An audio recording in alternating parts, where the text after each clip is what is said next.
নমস্কার। আজ আমরা সরাসরি চলে যাব ভারতের একেবারে কেন্দ্রবিন্দুতে, তার কৃষি ব্যবস্থায়।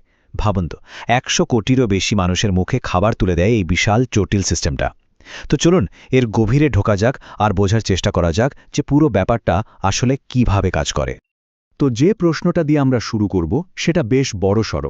১০০ কোটিরও বেশি জনসংখ্যার একটা দেশ, কিভাবে সে শুধু নিজের দেশের লোকের পেটই ভরায় না, বরং বিশ্বের অন্যান্য দেশকেও খাদ্যশস্য যোগান দেয়?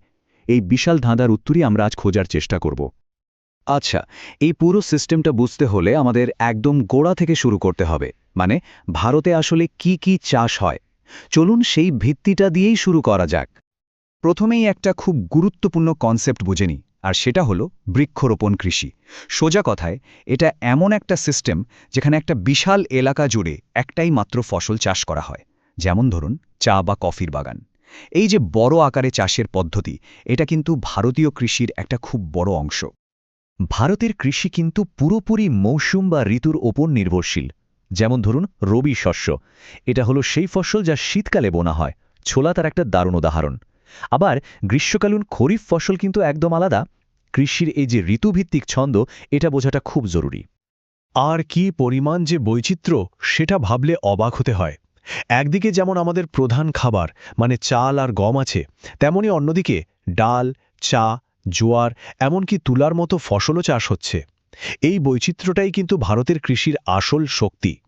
বেশ, এবার চলুন ভারতের খাদ্য তালিকার দুই সবচেয়ে বড় তারকা চাল আর গমের দিকে একটু ফোকাস করা যাক। এই দুটো ফসল কিভাবে চাষ হয় সেটা বুঝতে পারলেই ভারতের খাদ্য নিরাপত্তার অনেকটাই পরিষ্কার হয়ে যাবে। শুরুটা চাল দিয়ে করি। দেখুন, এই একটা কথাই যথেষ্ট। চাল ভারতের অধিকাংশ মানুষের প্রধান খাবার। তার মানে চালের ফলন ভালো হওয়া বা না হওয়ার সাথে দেশের ভালো মন্দ সরাসরি জুড়ে আছে। তো ভালো চাল চাষের জন্য ঠিক কি কি লাগে? এর জন্য দরকার গরম আর স্যাঁতস্যাঁতে আবহাওয়া, প্রচুর পরিমাণে বৃষ্টি, নদীর ধারে উর্বর পলিমাটি, আর হ্যাঁ, সবচেয়ে জরুরি হলো প্রচুর সস্তা শ্রম। বুঝতেই পারছেন, চাল ফলানো কিন্তু খুব একটা সহজ কাজ নয়। আচ্ছা, চালের পর এবার আসি গমের কথায়। এই যে ম্যাপটা দেখছেন, এটা থেকেই স্পষ্ট বোঝা যায় যে গম উৎপাদনের মূল কেন্দ্রগুলো কোথায়। দেখুন, উত্তর ভারতের রাজ্যগুলো যেমন উত্তরপ্রদেশ, পাঞ্জাব আর হরিয়ানা, এরাই কিন্তু দেশের সিংহভাগ গম উৎপাদন করে। ফসল ফলানো তো একটা দিক হলো, কিন্তু যারা এই ফসল ফলায় সেই কৃষকদের কথাটাও তো ভাবতে হবে, তাই না? তো এবার আমরা আলোচনা করব সেই মানবিক দিকটা নিয়ে। মানে ভারতের কৃষকদের সাহায্য করার জন্য কি কি নীতি বা সংস্কার আনা হয়েছে। আর এর কিন্তু একটা লম্বা ইতিহাস আছে। দেখুন, দেশ স্বাধীন হওয়ার ঠিক পরেই সরকার পুরনো জমিদারি প্রথা তুলে দিল। তারপর প্রথম পঞ্চবার্ষিকী পরিকল্পনার মূল ফোকাসই ছিল ভূমি সংস্কার। এরপর ৬০ আর ৭০-এর দশকে এলো সবুজ বিপ্লব, যা ফলনকে এক ধাক্কায় অনেকটা বাড়িয়ে দিয়েছিল। আর এখনকার সময়ে আমরা সরাসরি কৃষকদের অ্যাকাউন্টে সরকারি সহায়তা পাঠানোর মতো প্রকল্পও দেখতে পাই। এই কৃষক সহায়তার মধ্যে একটা খুব গুরুত্বপূর্ণ জিনিস হল ন্যূনতম সহায়ক মূল্য বা এমএসপি। ব্যাপারটা কি? ধরুন বাজারে কোনো ফসলের দাম হঠাৎ করে খুব কমে গেল, তখন কৃষকদের বাঁচানোর জন্য সরকার একটা নির্দিষ্ট দামে সেই ফসল কিনে নেয়। এটা অনেকটা সেফটি নেটের মতো কাজ করে। আর এই সাহায্য কিন্তু শুধু এমএসপিতেই সীমাবদ্ধ নয়।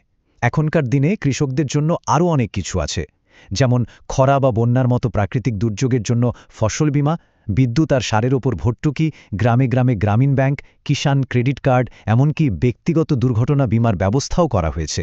মানে একটা বহুমুখী সাপোর্টের চেষ্টা করা হচ্ছে। কিন্তু সবকিছুরই একটা অন্য দিক থাকে।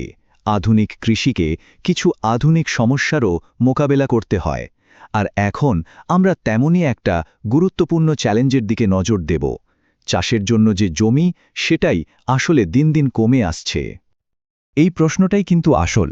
যখন চাষের মূল ভিত্তি মানে জমি আস্তে আস্তে কমে যেতে থাকে, তখন ঠিক কি হয়? এর প্রভাবগুলো কি কি হতে পারে? আর এর প্রভাবগুলো কিন্তু ঠিক একটা ডমিনো এফেক্টের মতো, মানে একটার পর একটা পড়তে থাকে। প্রথমত, জনসংখ্যা বাড়ছে কিন্তু চাষের জমি কমায় খাদ্য ঘাটতির একটা সম্ভাবনা তৈরি হয়। এরপর খাবারের দাম বাড়তে শুরু করে।